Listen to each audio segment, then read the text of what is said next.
It is no news that the cost of living is at an all-time high. Inflation rates are rising and some countries have actually gone into recession. Unfortunately, some people have lost their jobs while a lot more are earning at the same level as they've been earning previously. This begs the question, how do you survive in such an economy? How do you ensure that you're still saving and investing despite it all? I have a few strategies to share with you today. If it's something you're interested in, stay tuned. If it's your first time here, you're welcome. My name is Chimereulukwu. I discuss finance, career, and other lifestyle topics. To my returning viewers and subscribers, thank you so much for joining me again. Please do not forget to like this video, share it with your friends, your family, your neighbors, your colleagues, and also subscribe to my channel. You can turn on the notification bell so that you get informed every time I upload a new video. Let's dive in. The first tip is create a timely and realistic budget. By timeliness, I mean you should have a budget before you actually earn the money. Maybe it's your salary or a business you're running. Before money comes into your account that you want to use, ensure that you have a budget for it. And even if you get a surprise amount, maybe as a gift or from whatever source, make sure you take your time to think about it before you actually start spending from it. Make sure that your budget is realistic. We can see that the prices of things have gone up, so don't just be an idealistic person. Don't just set prices based on the previous amount. Confirm the amount, the current prices of things you are budgeting for before you budget. By a smart budget, to me, your budget should be specific. You should itemize each goal you want to achieve and put the step by step of how you're going to achieve it. Say, for example, you want to save £5,000 at the end of 2024. You want to start from October. You should be realistic in the amount of time you have, and even that goal, check how realistic it is comparing what you earn currently and the prospects of earning more, how much you spend on your needs monthly and how much you can actually spare to save. So have a timely and realistic budget. This will make it easy for you to actually measure progress. If you don't have a budget, you don't have a plan, you don't have a goal, you cannot actually measure progress you're making. You might not be able to account for where all your money has gone, right? So when you have a budget, you can actually measure progress. Also, when setting a budget, make sure that you keep amounts for yourself. I'm talking about you indulging, like showing care to yourself. What are those things that you love doing? What are those things that fill up your love tank, that make you feel happy? Have a budget for it. It could be making your hair, it could be doing your nails, it could be going out on a girl's trip, it could be visiting a restaurant. Whatever it is, make sure that you set a budget for it. Why I'm advising this is because if you do not and you're just focused on the other goals, other things you need to do, you find that you end up splurging at the end of the day, because one time you're just so tired of the restraint and then you just go back and now overspend on those things. So always have a budget for self-care.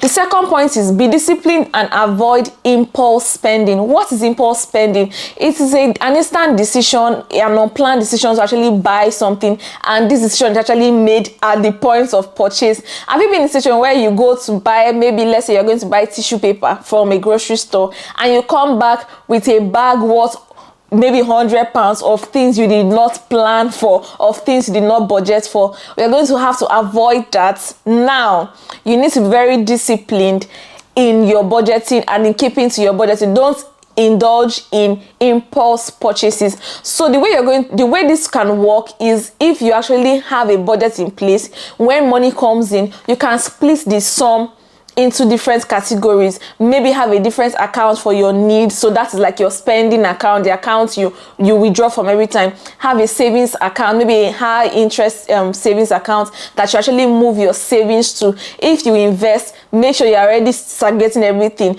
so that when you go, you're making it difficult to actually spend. You can also call your bank, to set a limit on the amounts that can be debited from your account monthly, so that when you've actually reached that limit, no matter what, you have to wait till the next month. Another method you can do this is applying the 24-hour rule. What is the 24-hour rule? It is you thinking through purchases for 24 hours before actually making them. The way the world is now, there's a lot of technology ways that you can actually use to shop, and sometimes you just find yourself through advertisements in the websites of different stores that you didn't plan to buy anything from. You can actually go through it. Feel free. I like doing that myself. I call it virtual window shopping. So go through it, go through different items you like, add them to your cart, no problems. The issue is don't pay immediately. Actually sit through it for 24 hours and come back. You find out that those things that were supposed to be imports, by the time you come back, you realize that, oh, why was this here? I don't actually need it. It doesn't even look as fine as it was looking before. That is one rule, the 24-hour rule. The second rule you can apply is the 30-30 rule.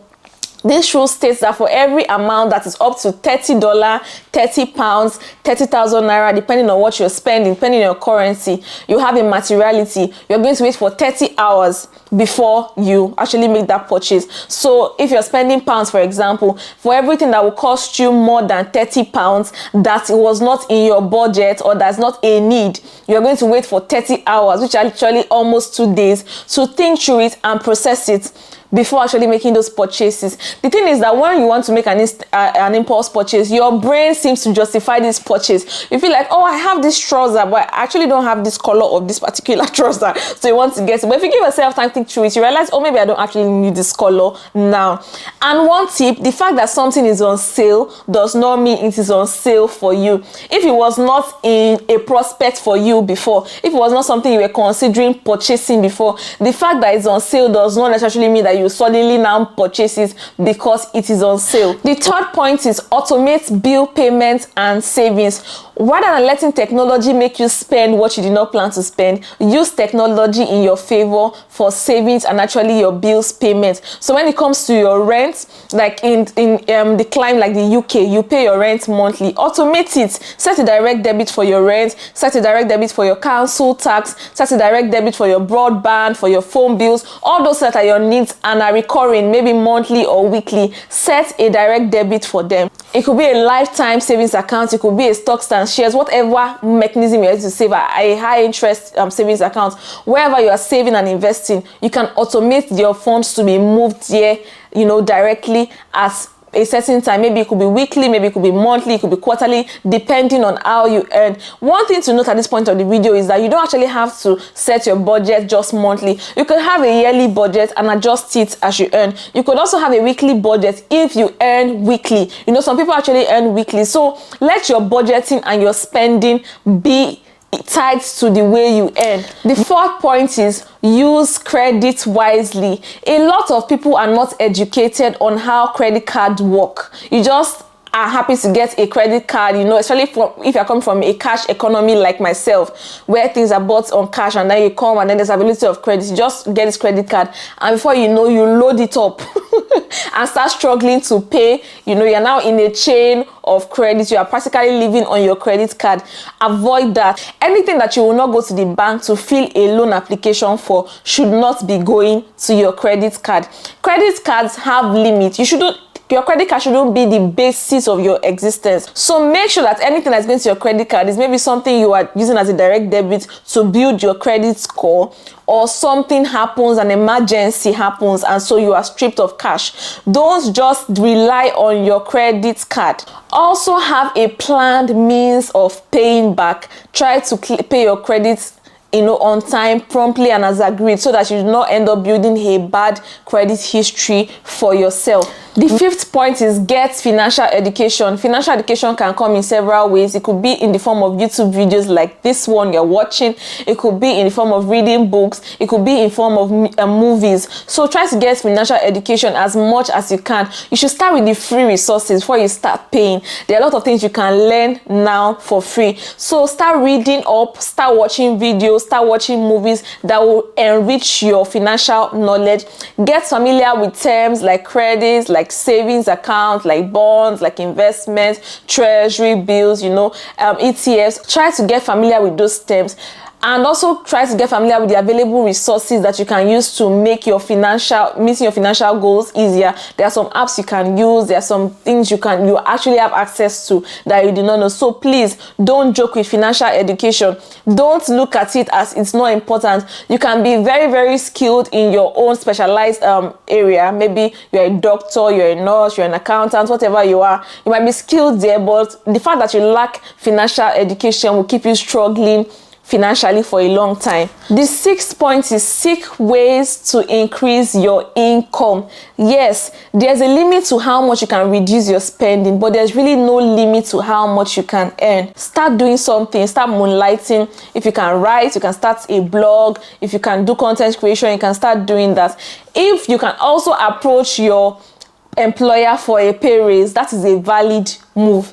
If you run a business, then it's high time begin to seek how you can have other streams of income. Maybe begin to offer other services together with your main service, or start selling other products, maybe complementary products with the products you already are selling. You should think through it, and actually start thinking of earning more in this economy. There are two sides of a coin.